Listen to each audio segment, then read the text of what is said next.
A Study in Scarlet by Sir Arthur Conan Doyle. Chapter 1. Mr. Sherlock Holmes.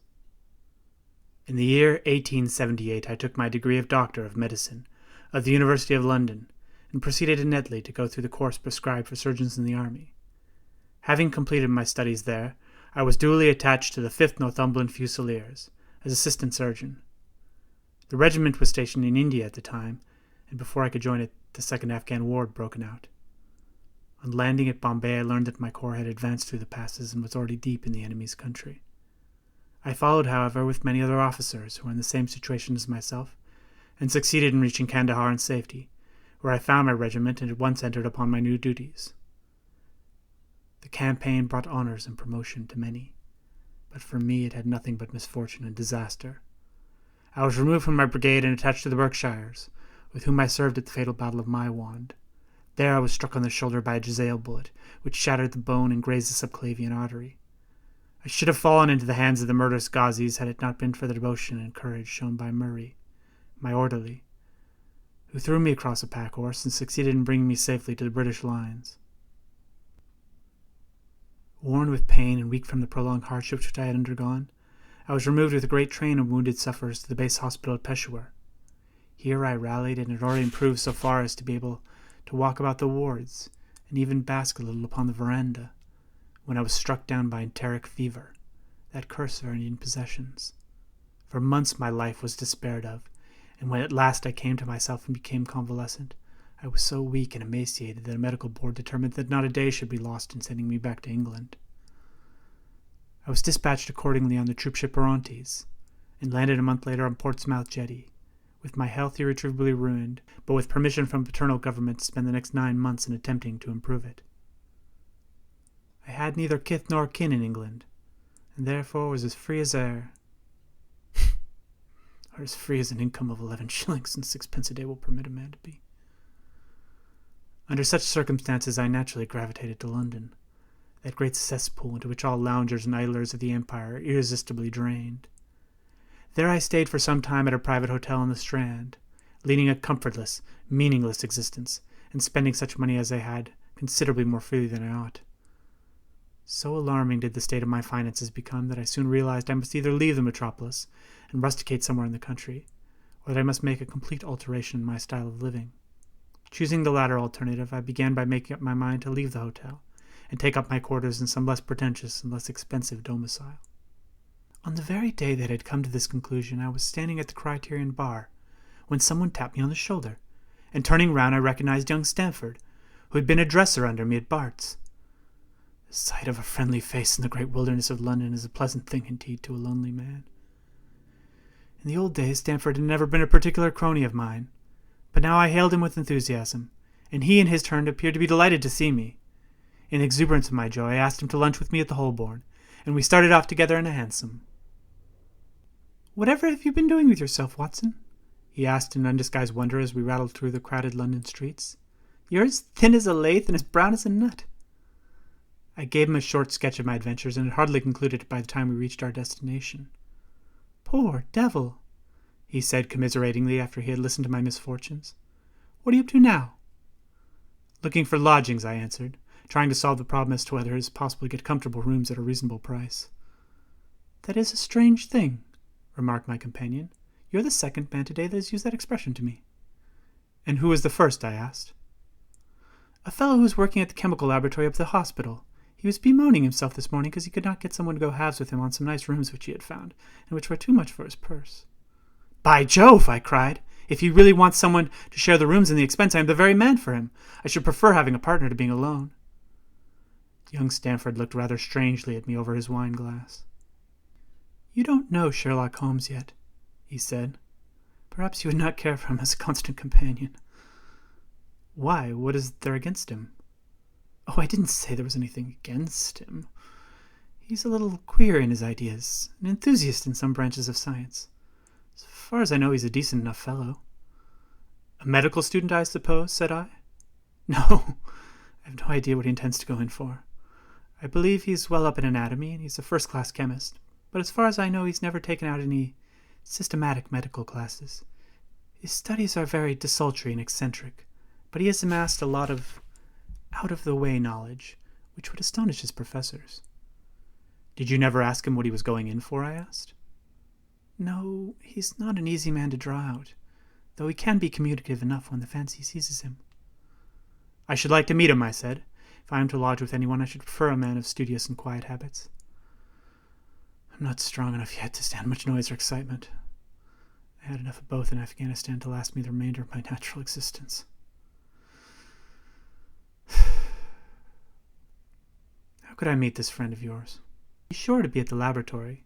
He either avoids the place for weeks or else he's there from morning till night. If you like, we shall drive round together after luncheon."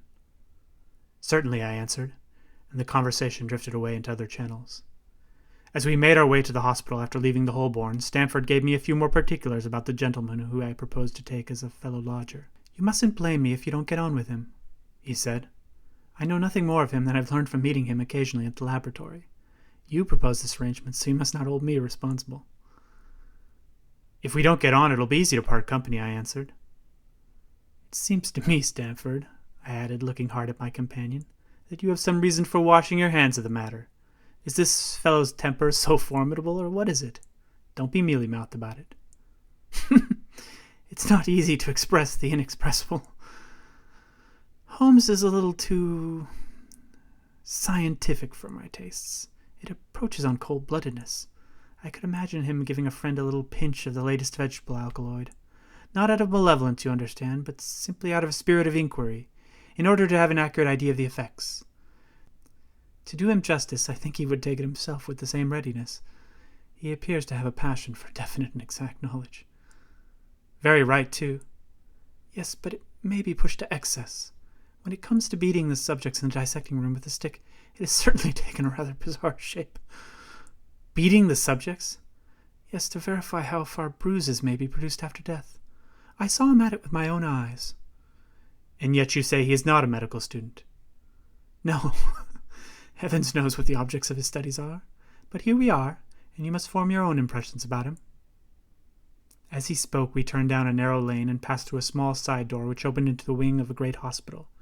It was familiar ground to me, and I needed no guiding as we ascended the bleak stone staircase and made our way down the long corridor with its vista of whitewashed wall and dun-colored doors.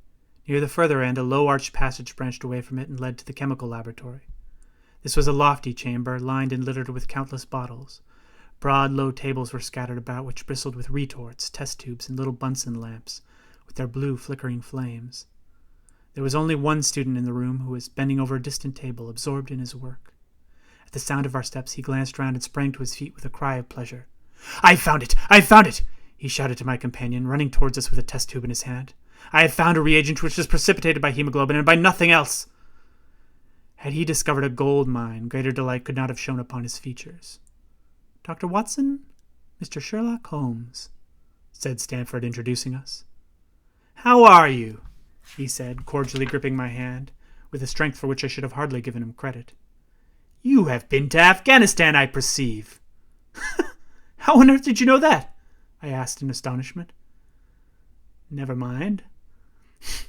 The question now is about hemoglobin. No doubt you see the significance of this discovery of mine." "It is interesting chemically, no doubt," I answered, "but practically?" "Why, man, it is the most practical medical legal discovery in years. Don't you see it gives us an infallible test for bloodstains? Come over here, now." He seized me by my coat sleeve in his eagerness and drew me over to a table at which he had been working. "Let us have some fresh blood," he said, digging a long bodkin into his finger and drawing off the resulting drop of blood into a chemical pipette. "Now I add this small quantity of blood to a liter of water. You perceive that the resulting mixture has the appearance of true water. The proportion cannot be more than 1 in a million. I have no doubt, however, that we shall be able to obtain the characteristic reaction." As he spoke, he threw into the vessel a few white crystals, and then added some drops of transparent fluid. In an instant the contents assumed a dull mahogany color, and a brownish dust was precipitated at the bottom of the glass jar. "Ha-ha!" he cried. "What do you think of that?" "It seems to be a very delicate test," I remarked. "Beautiful, beautiful. The old guaiacum test was very clumsy and uncertain. So is the microscopic examination for blood corpuscles. The latter is valueless if the stains are a few hours old. Now this appears to act well whether blood is old or new. Had this test been invented, there are hundreds of men now walking the earth who would have long ago paid the penalty for their crimes." "Indeed," I murmured.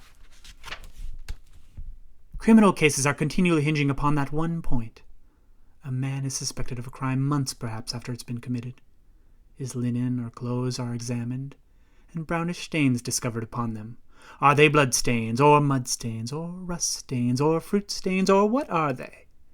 That is the question which has puzzled many an expert. And why? Because there was no reliable test. Now we have the Sherlock Holmes test, and there will no longer be any difficulty." His eyes fairly glittered as he spoke, and he put his hand over his heart and bowed as if to some applauding crowd conjured up by his imagination. "You are to be congratulated," I remarked, considerably surprised at his enthusiasm. "There was the case of von Bishop at Frankfurt last year. He would have certainly have been hung had this test been in existence. Then there was Mason of Bradford, and notorious Muller and Levere of Montpellier, and Sampson of New Orleans. I could name a score of cases in which it would have been decisive." "You seem to be a walking calendar of crime," said Stamford with a laugh. "You might start a paper along those lines, call it Police News of the Past." "Very interesting reading it might be made, too," remarked Sherlock Holmes, sticking a small piece of plaster over the prick of his finger. "I have to be careful," he continued, turning to me with a smile, "for I dabble with poisons a good deal." He held out his hand as he spoke, and I noticed that it was mottled over with similar pieces of plaster and discolored with strong acids. "We came here on business," said Stamford, sitting down on a three-legged stool and pushing another one in my direction with his foot. "My friend here wants to take diggings, and as you were complaining that you could get no one to go halves, I thought I'd better bring you together." Sherlock Holmes seemed delighted at the idea of sharing his rooms with me. "I have my eye on a suite in Baker Street," he said, "which would suit us down to the ground. You don't mind the smell of strong tobacco, I hope?" "I always smoke ships myself," I answered. "That's good enough. I generally have chemicals about, and occasionally do experiments. Would that annoy you?" "By no means." Let me see. What are my other shortcomings? I get in the dumps at times, and I don't open my mouth for days on end. You must not think I'm sulky when I do that. Just let me alone, and I'll soon be all right. What have you to confess now? It's just as well for two fellows to know the worst of each other before they begin to live together.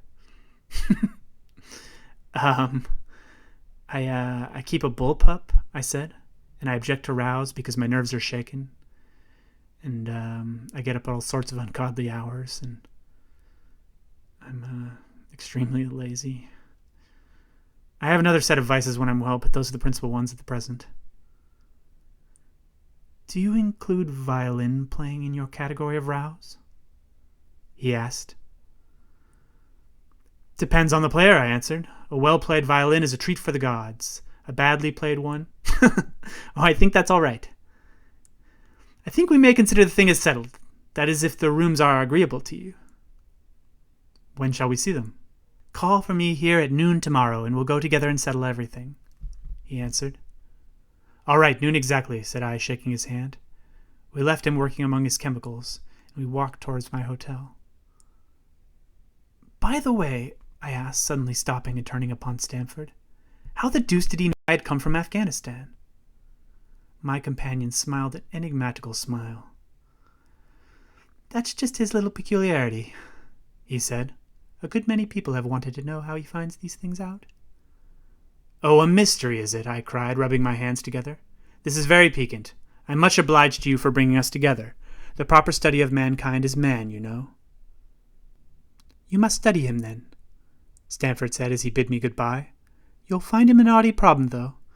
I'll wager he learns more about you than you about him. Goodbye. Goodbye, I answered, and strolled on to my hotel, considerably interested in my new acquaintance.